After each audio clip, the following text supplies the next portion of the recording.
मेरे भाइयों, मैं आपको एक पूर्व की अपनी बात बताना चाहता हूँ कि एक बार हम मेरठ के लिए यहाँ से चले थे अपने पूरे मंडल के साथ। हमारे 14-15 दोस्त थे, 3 गाड़ियाँ थीं।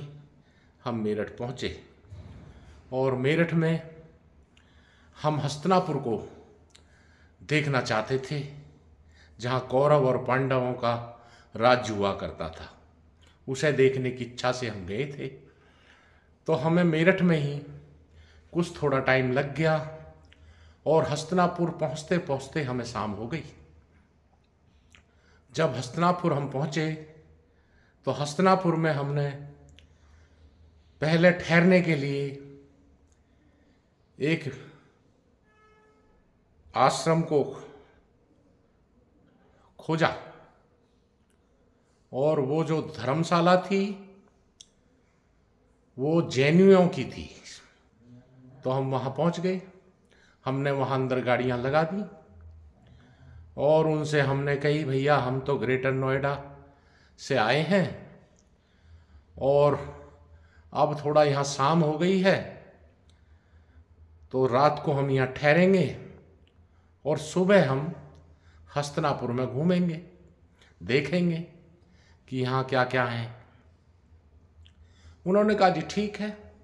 और हमने कहा भैया हम सब एक ही हॉल में रुकेंगे, क्योंकि हम एक साथ हैं, इसलिए कोई बड़ा सा हॉल हमें दे दें, आपकी अति कृपा होगी। उसने कहा जी ठीक है, आपको हॉल मिल जाएगा। गर्मियों का समय था। हमने कहा भैया एसी का दे दियो, जो भी चार्ज लगे हम दे देंगे। उन्होंने कहा ठीक है जी, आप इस हॉल में इंतजार करिए, बैठिए और मैं अपने इंचार्ज साहब से बात करके आपको बुलाता हूँ। हमने कहा ठीक है जी। थोड़ी देर में वो हमारे पास आए और कहने लगे जी अपने एड्रेस वगैरह वहाँ लिखवाने के लिए चलिए, हमारे इंचार्ज साहब आपको बुला रहे। चलो भाई, हम 2-3 जने वहाँ के लिए चल दिए। जब हम वहाँ पहुँचे तो कहने लगा जी अपने नाम बताओ। मैंने अपना नाम पूरनचंद शर्मा जैसे ही बताया तो मेरी तरफ देखने लगे और बोले आप शर्मा जी हो? मैंने कहा जी हाँ जी। कहने लगे ये तो भाई जैनियों की धर्मशाला है, यहाँ तो जैनी ही रह सकते हैं। हमने कहा भगवान, जैनी रह सकते हैं तो हमारे साथ तो अग्रवाल जी भी हैं। अग्रवाल यानी बनिया जी हैं, बनिया हैं, इनके नाम से दे दीजिए भाई, इनके पास हम भी लेट लेंगे। कहने लगे नहीं, बनियाओं को भी नहीं मिलेगा। कहने लगे केवल जो है वो जैनियों के लिए ही है। हमने कहा भाई जैनी तो हमारे साथ नहीं है, और तो सब हमारे साथ हैं, पर जैनी हमारे पास नहीं है, झूठ हम बोलेंगे नहीं। उसने कहा तो जी फिर आपको यहाँ धर्मशाला में नहीं रहने दिया जाएगा। हमने कहा भाई चलो ठीक है। हम वहाँ से चल दिए। दूसरे उसमें पहुँचे धर्मशाला में, तो वो भी जैनियों की थी। पता नहीं उस भैया ने वहाँ से क्या अनाउंसमेंट किया या क्या किया, पहुँचते ही हमें वहाँ भी मना कर दिया गया। कई जगह हमने धक्के खाए, लेकिन वहाँ सभी धर्मशालाएं जैनियों की थी, किसी और की थी ही नहीं। आखिर हमने कहा भाई अब चलो भूख लगी आई है, अब एक यहाँ होटल है, शर्मा लिखा हुआ है इस पर, चलो इनसे खाना खा लेते हैं और फिर इन्हीं से पूछ लेंगे भाई ठहरने का यहाँ क्या इंतजाम हो सकता है। हम उनके पास चले गए और वहाँ खाना खाने लगे। हमने उनसे हाथ जोड़ के प्रार्थना करी कि भैया हम भी शर्मा जी हैं और हमने आपका ये बोर्ड देखा था कि आप शर्माओं का ये होटल है, इसलिए हम आपसे एक सलाह चाहते हैं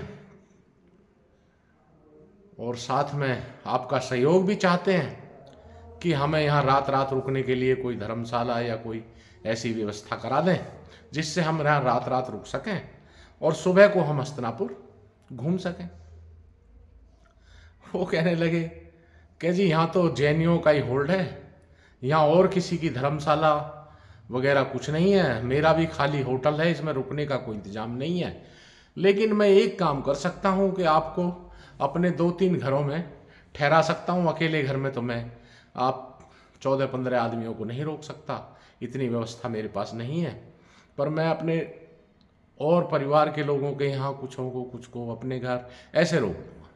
हमने कहा भाई नहीं, हम तो इकट्ठे ही रहेंगे, इकट्ठे आए हैं, एक जगह ही रहेंगे, ऐसा मत करो, हम आपके घर में नहीं रुकेंगे, कोई और रास्ता हमें बताओ।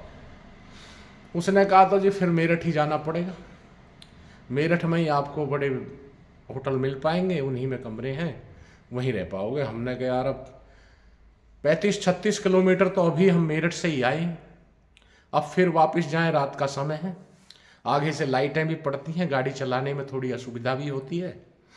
भाई कोई और रास्ता बता दे यार, मेरठ का मत बताओ, कोई और नज़दीक हो। उसने कहा भाई यहाँ से एक 3 किलोमीटर दूर एक गांव में एक गुरुद्वारा है, अगर आप वहाँ रुक सको तो वहाँ चले जाओ गुरुद्वारे में। हमने कहा भाई चले तो हम जाएंगे, हमें तो रुकना ही है, पर वो हमें रुकने देंगे? क्योंकि हम कभी गुरुद्वारे में गए नहीं थे रुकने के लिए या उसके लिए, हमें गुरुद्वारे के बारे में ज़्यादा ज्ञान नहीं था। उसने कहा जी बिल्कुल रुकने देंगे, बहुत अच्छे हैं सरदार जी। हमने कहा ठीक है, तो भाई रास्ता बता दे। उसने हमें एक सड़क बता दी, बोले इस सड़क में चले जाओ, 3 किलोमीटर आगे आपको गांव आएगा और वहाँ गुरुद्वारा आपको गांव के बाहर ही मिलेगा, आप वहाँ चले जाना। हम उनके बताए रास्ते पर चले गए और गांव के बाहर ही हमें वो गुरुद्वारा मिला। हमने जाके गुरुद्वारे के अंदर अपनी गाड़ियाँ लगाई, तो जो वहाँ के इंचार्ज थे सरदार जी, वो तुरंत आए हमारे पास और कहने लगे जी आओ जी आओ। कहाँ से आए हो? हमने कहा जी हम तो ग्रेटर नोएडा से आए हैं और रात को रुकना चाहते हैं, पहले हम वहाँ रुकना चाहते थे, आपके पास हमें एक पंडित जी ने बताया तो हम आपके गुरुद्वारे में आ गए, पहली दफ़े हम गुरुद्वारे में आए हैं भैया। उन्होंने कहा जी चिंता मत करो किसी प्रकार की, आप यहाँ बैठो और आपकी सब व्यवस्था हो जाएगी, आप आराम से रात भर यहाँ रुकिए। हम बड़े प्रसन्न हुए, हमने कहा भाई चलो, कम से कम एक अच्छे व्यक्ति हमें मिले जो आते ही हमें सांत्वना दे रहे हैं और कह रहे हैं आप यहाँ रुको। हम वहाँ बैठे थोड़ी देर ही, तभी उन्होंने हमें बुलाया, बोला जी आओ प्रसाद लो। हमने कहा भाई प्रसादा, हम तो खाना खा कर रहे हैं होटल में। नहीं, बोले जी नहीं, चाहे आप एक एक चपाती लो, लेकिन लीजिए हमारी ज़रूर। जब उन्होंने ऐसा आग्रह किया बहुत प्यार से, तो हमने एक एक चपाती वहाँ ली, बड़ी सुंदर और बड़ी स्वादिष्ट थी। लेकिन अब हम ज़्यादा झिके हुए थे इसलिए खा नहीं पा रहे थे, लेकिन टेस्टी बहुत था, बहुत अच्छी दाल, मिक्स दाल थी, बहुत अच्छी राजमा डली हुई। तो हमने वो प्रसादी ग्रहण करी। अब उन्होंने कहा भाइयों, जो सामने एक ट्रे है, बॉक्स है, उसमें कटोरे रखे हैं, वो एक एक कटोरे सब उठा के लाओ। हमने कहा जी अब कटोरे का हम क्या करेंगे, हम तो पहले ही जी के पढ़े। कहने लगे नहीं, उठा के तो लाओ। अब हम जी एक एक कटोरा लाए, तो कटोरा काफ़ी बड़े बड़े थे, उठा के लिए आए जी हम सभी। और उन्होंने हमें वहाँ जो ब्रेंचें कुर्सियाँ पड़ी हुई थी उन पर बिठा दिया, बोला बैठो। एक केतली में वो गरम गरम दूध लाए और हमारे कटोरों में डाल दिया। जब हमने दूध देखा तो हमारे बहुत प्रसन्न हुए, क्योंकि दूध पीने की आदत तो हमें बहुत अच्छी है, और वो भी खाना खाने के बाद, शाम को रात को सोते समय हमें दूध जरूर चाहिए, चाहे एक ही गिलास मिले। तो हमें एक कटोरा दूध, वहाँ एक एक कटोरा दूध सबको मिला, बहुत अच्छा दूध था, हम सब ने वो पिया, बहुत आनंद आया। अब हमने उन सरदार जी से कहा कि भैया वो सब तो अब हो गया, खाना खा लिया, बिल्कुल फिट हो गया आपका, हमने दूध भी पी लिया, अब हमें कहीं सुलाइए।